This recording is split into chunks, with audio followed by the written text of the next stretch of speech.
Hey, and welcome back to another episode of Father Roderick Talks Star Wars.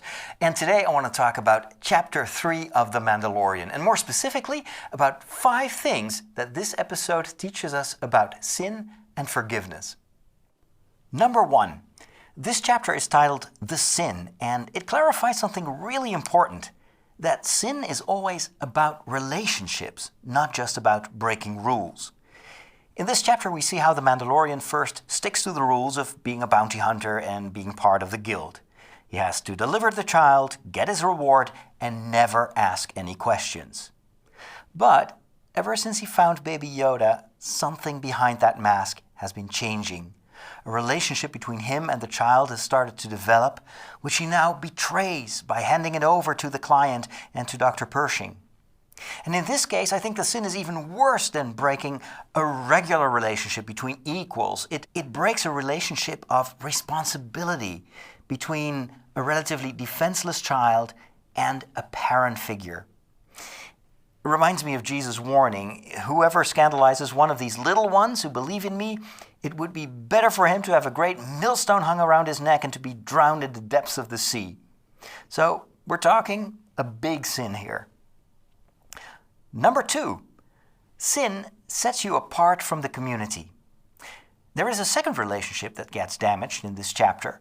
When the Mandalorian brings the reward to the forger to obtain his new armor, his fellow Mandalorians express their disdain because the Beskar bears the imprint of the Empire and has probably been obtained during the Great Purge. So it's stolen goods.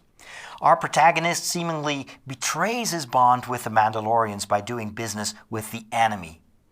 And then the Mandalorian gets it all wrong. He identifies Baby Yoda as the enemy, while he seems to be okay with the dark origin of his reward. And the result is expulsion from the group. When trust is broken, friendship disappears, and you stand alone. Number 3. Remorse leads to conversion and reparation. In the sacrament of confession, remorse plays a vital role. And remorse is not just a feeling of guilt or being mad at yourself for having failed or worse, fear of punishment.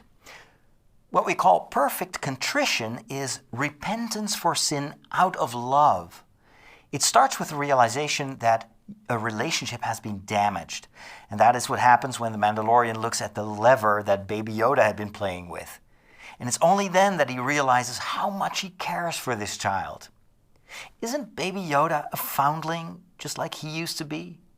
And it's that realization that leads to his conversion. And that word comes from convertere in Latin. It means turning around. And that is exactly what he does. He turns around to save the child from his former client. That is his confession. He shows in his actions that he was wrong and that he wants to do something about it. And that leads us to number 4. Conversion leads to penance. To show that you really want to make right what you did wrong, a sinner is asked to do penance. It means that you act to repair the relationship as much as you can. Penance is not a fine after an infraction, but it is an act of love that can heal relationships. In this case, the Mandalorian is ready to put his life in jeopardy to save the child. And that is defined by Jesus as the greatest love. It's the willingness to give your life for your friends. It's giving instead of taking. Number 5, forgiveness leads back to friendship. If sin is breaking or damaging relationships, then grave sin could lead to isolation from the community. Literally, excommunication. You're outside of the community. When the Mandalorian was about to leave for another job, his ship feels empty without Baby Yoda. And he also realizes that he's no longer welcome among his fellow Mandalorians. However, by going back and doing the right thing, not only does he win back the relationship with the child, but also that with his fellow Mandalorians. They join him in the fight and reintegrate him in their community again. The reward for the sin of the Mandalorian was brand new, shiny armor, but the price that he had to pay was giving up friendship. And at the end of this chapter, the Mandalorian has learned that rules should never trump relationships. So that's, I think, why you have that scene where he seems to loosen up and lets Baby Yoda play with the knob of the lever, whereas in the beginning of the episode, there was a rule, don't touch anything.